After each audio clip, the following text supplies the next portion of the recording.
चलिए हम लोगों का पहला क्वेश्चन है आज का रेशियो एंड प्रोपोर्शन का। इसमें देख लेते हैं हम लोग क्वेश्चंस में क्या क्या चीजें हमारे पास में है। सवाल में बोला गया है स्टूडेंट्स, एक मिश्रण की 35 लीटर की मात्रा, एक मिश्रण की 35 लीटर की मात्रा में दूध और पानी का जो अनुपात है, दूध और पानी का जो अनुपात है स्टूडेंट्स वो है हमारे पास में 3:2। दूध और पानी का अनुपात है 3:2। मिल्क और वाटर का रेशियो है 3:2। तो आप मुझे बताइए, आप लोग सिंपल निकाल लोगे। अगर मिल्क और वाटर 3 और 2 है तो 3 और 2 टोटल हमारे पास स्टूडेंट्स क्या बना 5, और यहाँ कितना है टोटल क्वांटिटी 35। तो यहाँ मल्टीप्लाई करेंगे 7 से, इधर भी 7 से मल्टीप्लाई, इधर भी 7 से मल्टीप्लाई, तो ये बन गया हमारे पास 21 और ये बन गया 2 से 14। ठीक है जी। अब यहाँ आप आगे देखेंगे और आगे देखने के बाद आपको देखेंगे सवाल में बोला गया है कि भाई पानी के 4 लीटर निकालकर दूध के 4 लीटर मिलाए जाते हैं। पानी के 4 लीटर निकालकर, अगर पानी के 4 लीटर आप निकालते हैं स्टूडेंट तो पानी तो सिर्फ 10 रह जाएगा। दूध के 4 लीटर आप लोग डालते हैं तो दूध 21 और 4 कितना हो जाएगा 25 हो जाएगा। इसी का आपसे अनुपात पूछा गया है, तो आप लोग इसका अनुपात बता दीजिए। 5 × 10 तो 5 × 25। तो हमारा आंसर स्टूडेंट्स होगा इस क्वेश्चन का 5:2। बहुत अच्छा क्वेश्चन था, आपके प्रीवियस ईयर क्वेश्चन है सारे जितने हम लोगों ने उठाए हैं यहाँ। ठीक है, चलिए चलते हैं हम अगले क्वेश्चन की तरफ। अगला क्वेश्चन है हमारा, क्वेश्चन है हम लोगों के पास में रवि ने 1800 रुपए की धनराशि 6% वार्षिक साधारण ब्याज की दर पर और 2800 रुपए की धनराशि 7% वार्षिक साधारण ब्याज की दर पर समान अवधि के लिए उधार ली और संपूर्ण ब्याज के रूप में कुल 36 रुपए का भुगतान किया। उसके मित्र शिव ने 2500 रुपए की धनराशि 8% वार्षिक साधारण ब्याज की दर पर समान अवधि के लिए उधार ली। ऋण को पूर्णतः चुकाने के लिए शिव को कितने रुपए का भुगतान करना होगा। ये क्वेश्चन आपके देखो स्क्रीन पे भी दिखाई दे रहा है स्टूडेंट्स। ठीक है, तो हम लोग यहाँ देखेंगे 1800 रुपए की धनराशि है, रवि ने 1800 रुपए की धनराशि ली है और 6% की दर पर ली है। ठीक है, अब ये नहीं मालूम है मैं कितने टाइम के लिए ली है।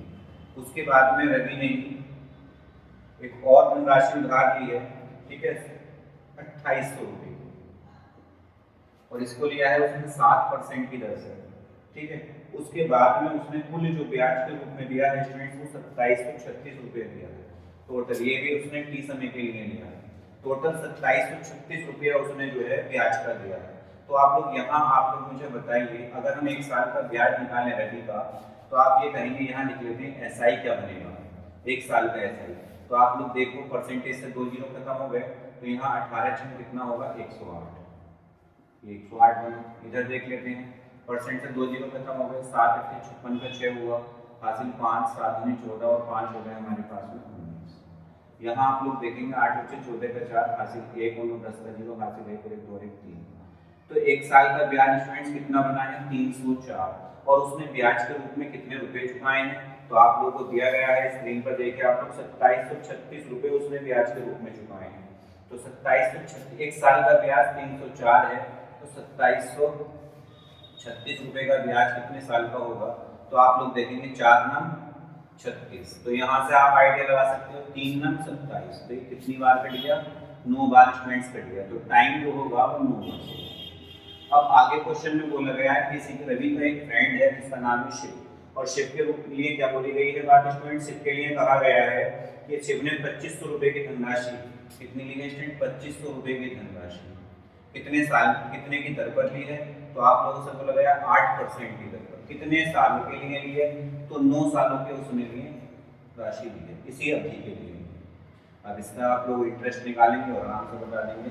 तो देखिएगा आप लोग इसका इंटरेस्ट क्या होगा, तो आपको पता है एसआई जो होता है वो होता है PRT अपॉन 100% का होता है, तो मल्टीप्लाई करिए आप परसेंटेज से, आप दोनों जीरो कट करेंगे, यहाँ देखेंगे 25 × 200 बन गया, ये 200 की गुणा 9 से कराओगे तो आप 1800, तो इसका ब्याज स्टूडेंट्स कितना बन गया 1800 रुपये। अब इसने चूंकि 2500 रुपये उधार दिए थे तो ऋण को पूर्णतः चुकाने के लिए कितने रुपए चुकाए गए, तो चुकाई हमारे पास राशि होगी, चुकाई राशि हमारे पास होगी स्टूडेंट्स 2500 प्लस 1800, 2500 प्लस 1800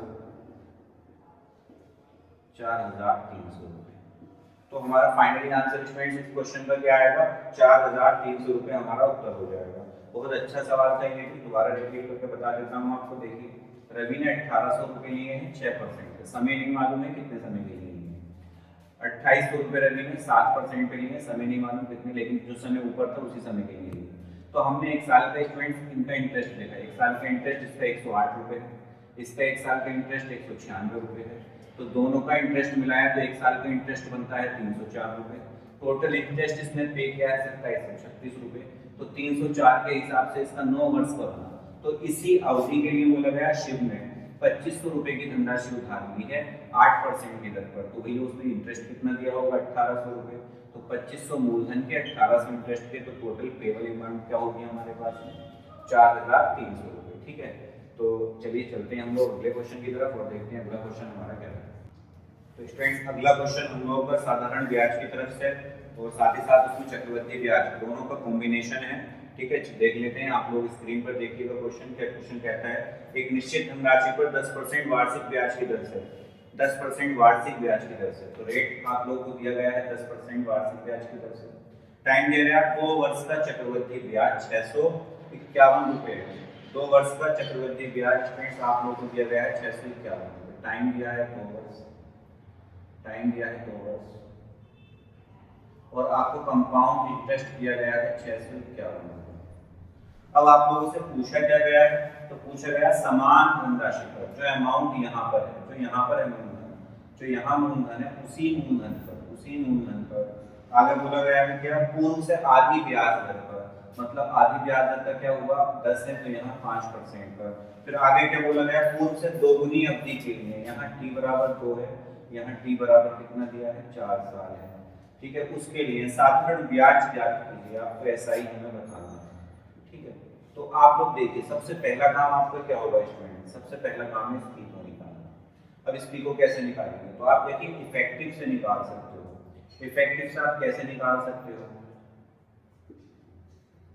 ये आपके पास में 10% की रेट दी है। अगर आप इसको 10% को एक साथ बनाएंगे तो 10% 2 साल के लिए 21% बन जाता है। कैसे बनता है, जब आप इफेक्टिव फॉर्मूला लगाते हैं 10 प्लस 10 प्लस 10 गुणा 10 बटे 100, डबल जीरो से डबल जीरो, 10 10 20 1 का 9, तो ये कितना बन जाता है 21%। तो यहाँ आप देखिए 21% इंटरेस्ट बन जाता है कंपाउंड, जो कि आप लोगों को दिया गया है कितने के बराबर, 651 के बराबर। तो यहाँ हमने इसको लिखा 651 के बराबर। 21 से आप कट करेंगे, देखिए 21 से 63 हो गया, 2 बचे 21 का 21, तो 1% बराबर स्टूडेंट्स कितना आया, 31। हमारा जो मूलधन होता है उसको हम लोग कहते हैं 100%, तो 100% कितना हो जाएगा स्टूडेंट्स, 3100। तो ये पता चला हमारा मूलधन कितना आया, 3100 रुपये। तो इस पी का मान हमारे पास में बना 3100 रुपये। अब हमें 4 साल का ब्याज निकालना, तो आपको पता है 4 साल का ब्याज 5% की दर से, 5 चौक कितना हो जाएगा, 20%। क्योंकि जो एसआई होता है वो हर साल के लिए सेम होता है, हर साल के लिए रेट 5% ही रहेगी, इफेक्टिव में भी जाएगी। तो 5 चौके कितने बन जाएगा, 20, 20% 3100 का आप निकाल लीजिए, आपको आंसर निकल के आ जाएगा 3100 का 20%। तो परसेंट से 2 जीरो कैंसिल हुए, 31 दूनी 62 बना। ठीक है, 1 जीरो ये वाला, तो 620 रुपये आपका आ जाएगा सिंपल इंटरेस्ट। ठीक है, 4 साल का 5% से, तो हमारा आंसर हो जाएगा स्टूडेंट 420 रुपये। ठीक है, चलिए चलते हैं हम लोग अगले क्वेश्चन की। तो स्टूडेंट्स मैंने आपको 420 बोलते, 420 नहीं, हमारा आंसर है 620 रुपये। ठीक है, चलिए आगे अगले क्वेश्चन देखते हैं। अगला क्वेश्चन स्टूडेंट्स हम लोगों का टाइम एंड डिस्टेंस का। ठीक है, स्पीड, टाइम एंड डिस्टेंस का। ये क्वेश्चन आप लोगों के स्क्रीन पर है स्टूडेंट्स। थोड़ा सा मेरे पास मोबाइल फोन में है इस समय क्वेश्चन, इसलिए मुझे बार बार फोन अपना देखना पड़ रहा है स्टूडेंट्स। ठीक है, लेकिन आप लोग स्क्रीन पर देखिए, क्वेश्चन आपकी स्क्रीन पर दिखाई दे रहा है। क्वेश्चन क्या बोलता है आपसे, एक रेलगाड़ी की चाल 25% कम कर देने पर, ये समान दूरी, तो समान दूरी का कॉन्सेप्ट यहाँ बोला गया है। ठीक है, तय करने में 42 मिनट अधिक समय लेती है, 42 मिनट ज्यादा लगती है। वह दूरी अपनी वास्तविक चाल, मतलब ओरिजिनल स्पीड से तय करने में रेलगाड़ी को कितने घंटे का समय लगेगा, कितने घंटे का रेलगाड़ी को समय लगेगा। तो यहाँ स्टूडेंट्स थोड़ा सा छोटा सा कॉन्सेप्ट है, उसको आप समझिए। आप लोग को पता होगा डिस्टेंस बराबर होता है स्पीड इनटू टाइम। अब क्वेश्चन में बोला गया है कि भाई समान दूरी है, डिस्टेंस कैसी है, समान। अगर डिस्टेंस सेम होती है, जब डिस्टेंस ये सेम होती है तो आप ये कहेंगे speed and time, speed and time जो इक्वल हो जाते हैं, वो कांस्टेंट के इक्वल हो जाते हैं। क्योंकि यहाँ पर जब डिस्टेंस दोनों तरफ से इक्वल है तो ये कांस्टेंट वैल्यू होगी। जब ये फिक्स वैल्यू हो जाएगी, कांस्टेंट वैल्यू हो जाएगी, तो आप स्पीड इनटू टाइम कहेंगे इक्वल टू के। तो स्पीड जो होती है के अपॉन टी। तो यहाँ से ये बात हमें पता चलती है कि स्पीड और टाइम एक दूसरे के अपोजिट होते हैं। स्पीड और टाइम एक दूसरे के क्या हो गए हैं? अपोजिट। अब इसका यहाँ क्या रोल है? इसमें बहुत ही आसान सवाल बना देता अगर ये आपको मालूम है। वो लगाया चाल 25% कम हो गई, चाल 25% कम हो गई। तो अगर आप इसको फ्रैक्शन में कन्वर्ट करेंगे तो 25% का मतलब होता है 1/4। मतलब जो चाल है वो 4 से 1 कम होने के बाद में 3 हो गई। अब ये स्पीड आपकी 4 से 3 हो गई। आपने कहा है सर डिस्टेंस सेम है, क्वेश्चन में लिखा हुआ है डिस्टेंस कैसी है? सेम है। और अगर डिस्टेंस सेम है तो जो स्पीड का रेशियो उसका अपोजिट जस्ट किसका रेशियो होगा? टाइम का। तो यहाँ देखिए पहले टाइम 3 यूनिट लगता था, टाइम कितना लगेगा? 4 यूनिट। यहाँ टाइम देखिए कितना एक्स्ट्रा लगा है? 1। क्वेश्चन में कितना एक्स्ट्रा टाइम लगा है? तो आप लोग देखिए स्क्रीन पर क्वेश्चन में कितना टाइम एक्स्ट्रा लगा है? तो वो लगा है 42 मिनट लगे, 42 मिनट एक्स्ट्रा लगे। अब मुझे आप ये बताइए उसकी ओरिजिनल स्पीड ये थी और ये उसकी स्पीड रिड्यूस थी, मतलब कम होने के बाद ये स्पीड थी। जब ओरिजिनल स्पीड ये थी तो ओरिजिनल टाइम ये होगा। तो आपको इस टाइम को बताना है। तो 1 यूनिट की वैल्यू 42 मिनट है। तो जब आप ओरिजिनल टाइम उसको बताओगे, वास्तविक समय जब आप बताओगे तो स्टूडेंट्स क्या हो जाएगा? 42 मल्टीप्लाई बाई 3, 3 दूनी 6 और 3 चौके 12, 126 मिनट आ जाएगा। अब 126 मिनट आया तो आप लोग देखो यहाँ पर आपको ऑप्शन दे रखे हैं सारे अपॉन में।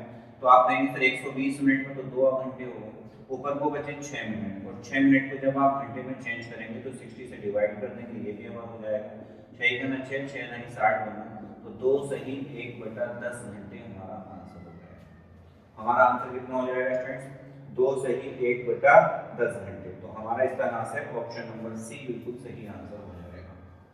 ठीक है, चलिए उम्मीद है आप लोगों को समझ में आया होगा। इसमें बस आपको ये ध्यान रखना है कि जब डिस्टेंस सेम होती है, जब डिस्टेंस सेम होती है तो स्पीड और टाइम एक दूसरे के व्युत्क्रमानुपाती होते हैं, मतलब उल्टे होते हैं।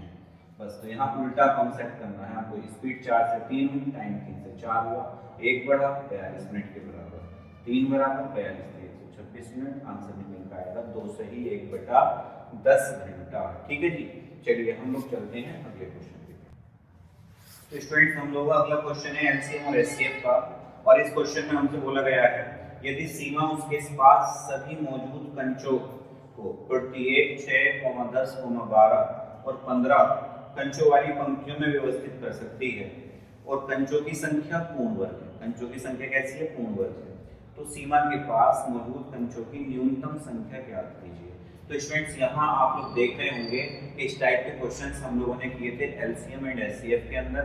ठीक है, और अब यहाँ भी हमें वही कॉन्सेप्ट को फॉलो करना है जो व्यवस्थित कर सकती है। कैसे कैसे व्यवस्थित कर सकती है वो?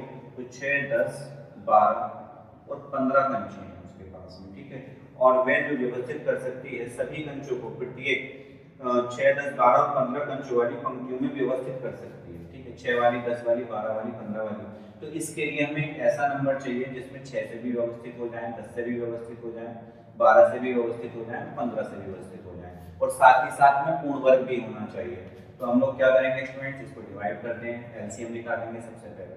ठीक है, तो सबसे पहले देखिए एलसीएम निकालने के लिए आप लोगों को पूरा लगाने की जरूरत नहीं है। इस तरीके से आप लोग केवल ऐसे समझ सकते हो कि जो एलसीएम होता है, एलसीएम होता है लीस्ट कॉमन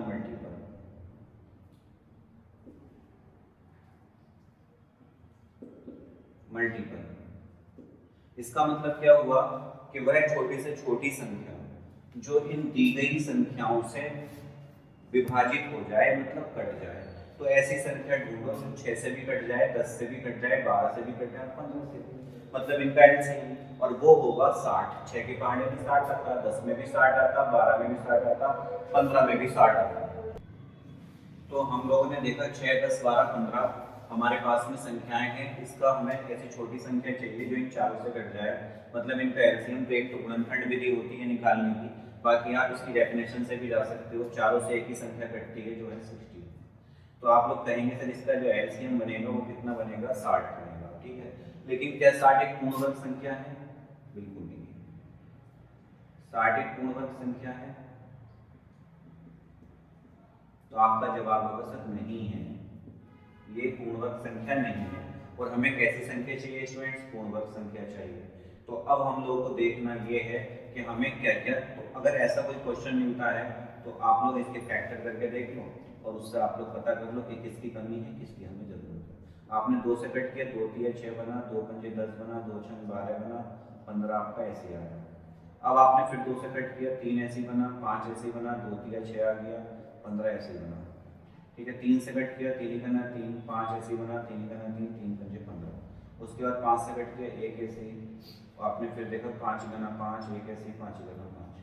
तो आपके पास ये 2 का तो पेयर कंप्लीट है, लेकिन मेरे भाई ये बताइए कि आपके पास 3 और 5 का पेयर कंप्लीट है? नहीं है। जब तक ये पेयर कंप्लीट नहीं होगा, जब तक पूर्ण वर्ग नहीं होगा, तो आप लोगों को क्या करना है, आप लोगों को इस मल्टीप्लिकेशन के अंदर मतलब 60 के अंदर अगर आपको पूरा करना है, देखो जैसे ये 2 दूनी 4 3 12 पंजे 60, इस 60 के अंदर आपको एक तो 3 लेना पड़ेगा, इसका पेयर बनाना है, और एक आपको 5 लेना पड़ेगा, इसका पेयर बनाना है। तो 5 दिया, आंसर स्टूडेंट्स कितना हो जाएगा? 900। ठीक है, चलिए हम लोग देखते हैं स्टूडेंट्स। अगला क्वेश्चन हम लोगों का है प्रॉफिट एंड लॉस है, और इस क्वेश्चन को हम लोग समझते हैं। देखिए स्क्रीन पर आपके सामने है, एक व्यक्ति ने, एक आदमी ने 60 रुपए प्रति दर्जन की दर से कुछ अंडे खरीदे। 60 रुपए प्रति दर्जन की दर से, प्रति दर्जन का मतलब उसने 12 अंडे खरीदे।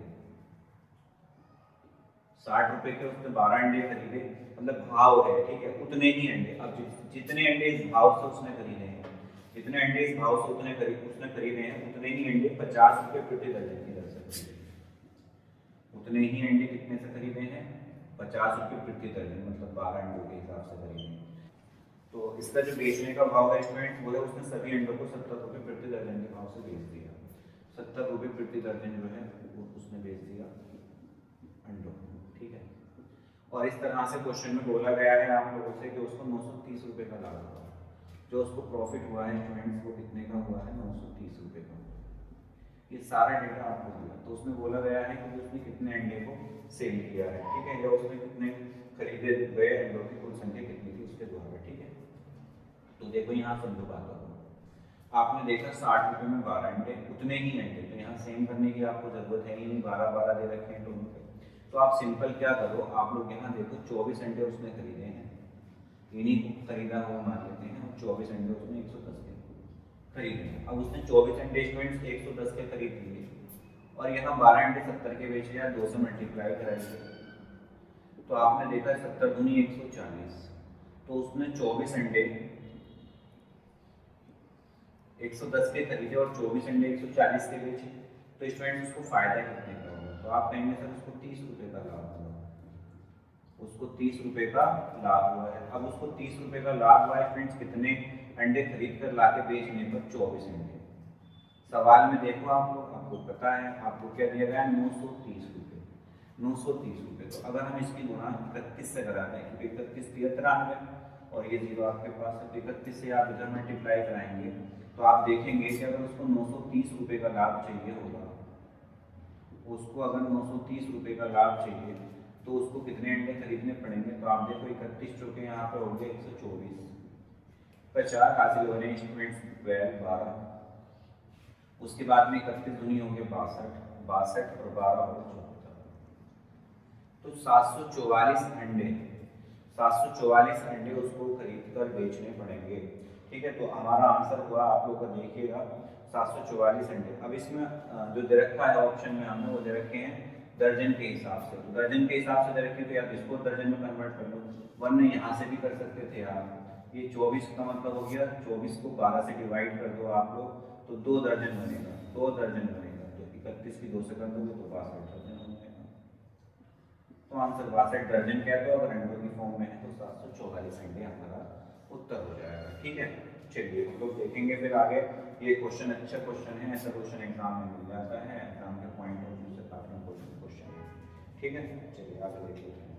तो स्टूडेंट्स अगला क्वेश्चन हम लोगों का है औसत कर, और आपकी स्क्रीन पर है, देखिए क्वेश्चन में क्या बोला गया। 24 लड़कों का औसत वजन, 24 बॉयज हैं, 24 लड़के हैं, जो इनका जो एवरेज वेट है, इनका जो औसत वजन है 24 लड़कों का, बोला गया है, यहाँ पर आप पहचान के लिए लगा सकते हो। 24 लड़कों का जो औसत वजन है 28 लड़कियों के औसत वजन से 7 किलोग्राम अधिक है। 28 लड़कियों के औसत वजन से 7 किलोग्राम अधिक है। अब यहाँ पर आप लोग देखो, सवाल में बोला गया है 28, 24 लड़कों का कुल वजन कितना है 1080 किलोग्राम। अगर इनका कुल वजन 1080 किलोग्राम है 24 का, तो इनका एवरेज होगा स्टूडेंट्स, 24 से कट करिएगा आप इसको, 12 से काट सकते हो, 12 दूनी 24, 12 में 108, 2 से काटोगे तो 45 का। तो इन बॉयज का जो आया वो कितना आया स्टूडेंट्स, 45 आया एवरेज वेट।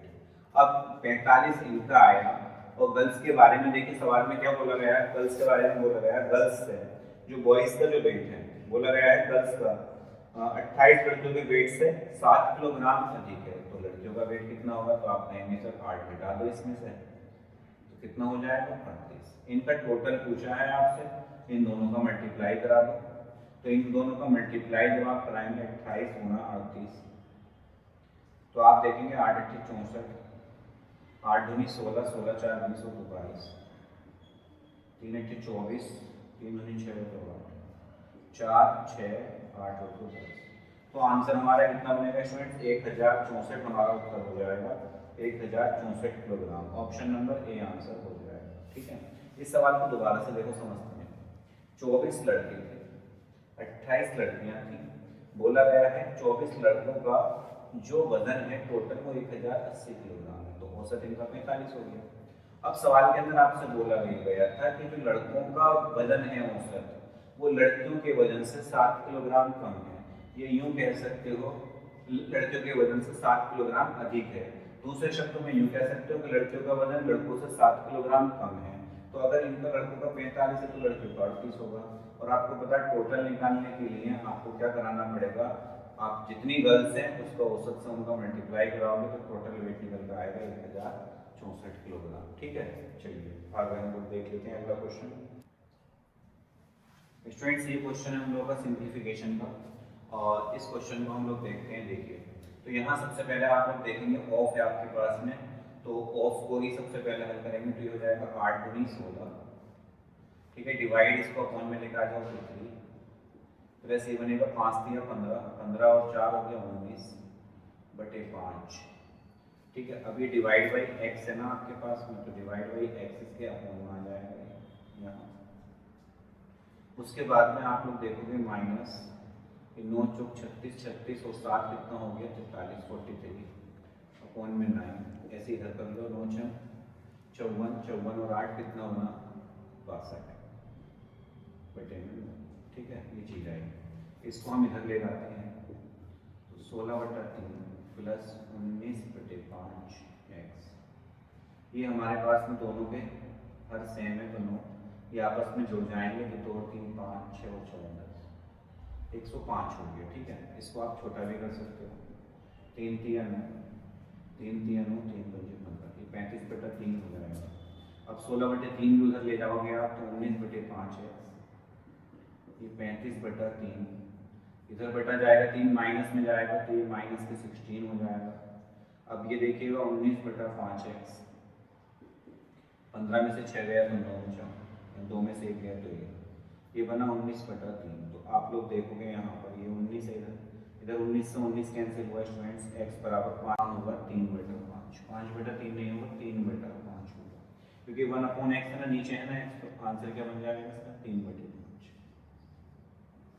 ठीक है, ये हमारा उत्तर हो जाएगा, क्योंकि 19 का ना 19 ऐसे समझ सकते हो 1 बटे 5, 5 उधर गया, तो x की वैल्यू कितनी आ गई हमारे पास 3 बटे 5। का परिमाप और क्षेत्रफल क्रम से 40 और 72 मीटर स्क्वायर है। एक आयताकार शीट है, उसका परिमाप जो पेरीमीटर है वो 40 है, और उसके अलावा जो उसका एरिया है वो 72 मीटर स्क्वायर है। आयताकार शीट कैसी होगी स्टूडेंट्स, इस तरीके से कोई शीट होगी आयताकार। ठीक है, इसका पेरीमीटर कहते हैं इसकी जो साइड्स होती है उनका सम, मतलब भुजाओं का जो योग होता है। अब ये टोटल 40 मीटर है, तो ये 40 मीटर इसको अगर हम ये कहेंगे ए, तो ये भी ए होगा, ये भी बी होगा, ये भी होगा। आप लोगों से बोला गया इसका विकर्ण क्या है, आप लोगों से इसका विकर्ण पूछा गया है, तो आप देखेंगे यहाँ पर एक समकोण त्रिभुज बनता है, और इसका जो विकर्ण होता है डायगोनल होता है इसका, वो होता है रूट में a² प्लस b²। ये डायगोनल का इसका फॉर्मूला होता है आयत का। आपसे इसी का मान पूछा गया, उसके विकर्ण की लंबाई क्या है, तो आप बड़ी आसानी से निकाल सकते हो। पहले पेरीमीटर 40 दे रखा, तो पेरीमीटर का मान होता है, आपको पता होना चाहिए 2a प्लस बी, क्योंकि a और a 2a, b और b 2b, तो 2 हमने कॉमन लिया, 2a प्लस बी, कितना बनेगा 40। 2 से कट किया 2 0, तो a plus B equal to students कितना बना 20। a प्लस बी 20 है। a कहते हैं एरिया, एरिया होता है a इंटू बी, मतलब लंबाई गुना चौड़ाई, तो ये हमारे पास है 72। अब आप लोग को निकालना है a square plus B square, तो आप सिंपल निकाल सकते हो इसका होल स्क्वायर करिए। जब इसका होल स्क्वायर करोगे आप, तो ये बनेगा a square plus B square और plus 2ab। a plus B का होल स्क्वायर का फॉर्मूला ये हो जाएगा 20 का स्क्वायर 400। अब आपको इसका तो वैल्यू निकालना ही है, तो a square plus B square plus 2। ab की वैल्यू आपके पास में है, ab की वैल्यू कितनी है आपके पास 72, 72 यहाँ रखेंगे 400। अब यहाँ पर देखिएगा आप लोग, a square plus B square बराबर हो जाएगा 72 दूनी 144, 400 में 144 माइनस करेंगे, 400 माइनस 144, तो a square plus B square हमारे पास बना 10 में 4 गया 6, 9 में 4 गया 5, और यहाँ पर बना हमारे पास 3 में 1 गया तो 256। अब आप लोग को निकालना विकर्ण है, डायगोनल निकालना है, तो डायगोनल आपको पता रूट में होता है a square plus B square, root में इसका पूरा मान लगा दिया हमने स्टूडेंट्स 256। अब यहाँ 256 लगा दिया, 256 का अगर हम लोग निकालेंगे तो रूट में आ जाएगा स्टूडेंट, रूट में नहीं 256 होता है 16 का वर्ग, तो आंसर आ जाएगा 16 मीटर। तो विकर्ण स्टूडेंट्स का कितना होगा 16 मीटर होगा। तो हमें इसके लिए थोड़े फॉर्मूले याद रखने हैं। पेरीमीटर होता है 4a 2 ब्रैकेट में a प्लस बी, पेरीमीटर होता है 2 ब्रैकेट में a प्लस बी, एरिया होता है a इंटू बी, और डायगोनल होता है रूट में a square plus B square. तो उसी के लिए हमने देखा, इसका सॉल्यूशन ये है। बाकी इसको जब हम पढ़ेंगे मेन सॉल्यूशन में, तब इसी को इसको थोड़ा सा डीपली वहाँ पर पढ़ेंगे, ठीक है। जो यहाँ पर लाइट थी हमने इसको देख लिया कि क्या क्या चीज़ें इसमें पूछी जाए। देखिए अगला क्वेश्चन, फिर इस बेलन की ऊंचाई 14 सेंटीमीटर है। बेलन इस तरह की एक आकृति होती है स्टूडेंट्स,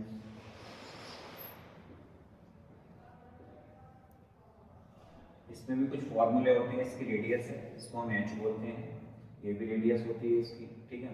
तो इसमें सबसे पहले तो इसका आ जाता है आयतन का फॉर्मूला। बेलन का आयतन क्या होता है, तो बेलन का आयतन होता है स्टूडेंट्स, ये हमें फॉर्मूले डायरेक्टली याद होने चाहिए, इन पर डायरेक्ट क्वेश्चन एग्जाम में पूछा जाता है। बेलन का आयतन होता है पाई आर स्क्वायर एच, ठीक है जी। उसके बाद में इसमें बेलन का वक्र पृष्ठ भी पूछ लिया जाता है। बेलन का वक्र पृष्ठ क्या है, अच्छा वक्र पृष्ठ के कौन सा वाला पृष्ठ की बात चल रही है, पृष्ठ की बात ये चल रही है। देखिए बेलन का आयतन पाई आर स्क्वायर एच क्यों हुआ, क्योंकि आप ये को एक सर्किल दिखाई दिया होगा, सर्किल का एरिया होता है पाई आर स्क्वायर, और अगर एरिया में आप हाइट की गुणा करा दें तो ये बन जाता है volume pi R square H, ठीक है जी। अब दूसरा बेलन का वक्र पृष्ठ, तो बेलन का वक्र पृष्ठ कहते हैं जो गोलाई बनेगी इसको हम वक्र पृष्ठ बोलते हैं, बेस और टॉप को छोड़ते हुए, तो ये होता है 2 पाई आर एच। अगर इस परिधि के अंदर, वृत्त की परिधि के अंदर हाइट का मल्टीप्लाई कर तो वक्र पृष्ठ बन जाएगा। इसी तरीके से बेलन का कुल वक्र पृष्ठीय क्षेत्रफल का फॉर्मूला भी होता है, बेलन का कुल वक्र पृष्ठीय क्षेत्रफल, टोटल सरफेस एरिया जिसको हम बोलते हैं, कुल वक्र पृष्ठीय क्षेत्रफल, ये होता है हमारे पास में 2 पाई आर और h प्लस आर, मतलब टॉप और बॉटम को ऐड कर देंगे इसमें तो 2 पाई आर और h प्लस आर बन जाएगा। तो ये फॉर्मूले हमें पता होने चाहिए, सबसे पहले बात तो है ये। अब फॉर्मूले पर ही आपकी परीक्षा में SSCGD में डायरेक्टली क्वेश्चन पूछा जाता है। यहाँ क्या बोला गया है, बेलन की ऊंचाई दी गई है आपको h बराबर 14 सेंटीमीटर, वक्र पृष्ठ आपको वक्र पृष्ठ को s से दर्शा देते हैं, ये आपको दिया गया है 264 सेंटीमीटर स्क्वायर, आपको आयतन बताना है, इसको हम वॉल्यूम से दर्शाते हैं, ठीक है। अब यहाँ पर आप लोगों को देखना ये है, आपको s दिया गया है, मैंने आपको देखो x का फॉर्मूला बताया क्या होता है 2 पाई आर एच, तो यहाँ 2 पाई आर एच आप रखेंगे, 2 पाई आर एच बराबर 264, 2 पाई की जगह 22/7, आर की वैल्यू 14, आर की वैल्यू आपको नहीं मालूम है वो निकालनी है पहले, एच की वैल्यू आपको 14 दी है बराबर में 264। यहाँ देखोगे 7 दूनी 14 बना, 22 से कट करो, 22 ही करना 22, 4 बचे 44, 22 दूनी 24, ठीक है जी। अब ये 2 दूनी 4 बना, 4 से इसको काटोगे तो 4 दिया 12, तो r इक्वल टू स्टूडेंट्स कितना बना हमारे पास में 3। आप लोगों से बोला क्या गया है, बोला गया है इस क्वेश्चन के अंदर कि बताइए आयतन क्या होगा। तो आयतन का मैंने फॉर्मूला बताया है 1/, आयतन का फॉर्मूला मैंने बताया है पाई r स्क्वायर h। तो पाई का मान 22/7, r की वैल्यू 3 आपके सामने आई है, 3 का स्क्वायर हो जाएगा 9, h की वैल्यू 14। तो 7 दूनी कितने हो गए 14, 9 दूनी 18, 18 दूनी 36 का 6 हासिल 3 बने, 18 दूनी 36 और 3 कितना हो गया 39। अब ये इसका जो यूनिट होता है वो सेमी की क्यूब होगा, क्योंकि सेमी में सारी वैल्यू दे रखी है। तो हमारा आंसर स्टूडेंट्स बनेगा 396 सेमी की क्यूब। ठीक है जी, तो इसका हमारा उत्तर हो जाएगा ऑप्शन नंबर बी, 396 सेमी की क्यूब। ठीक है, चलिए हम लोग करेंगे आगे बात।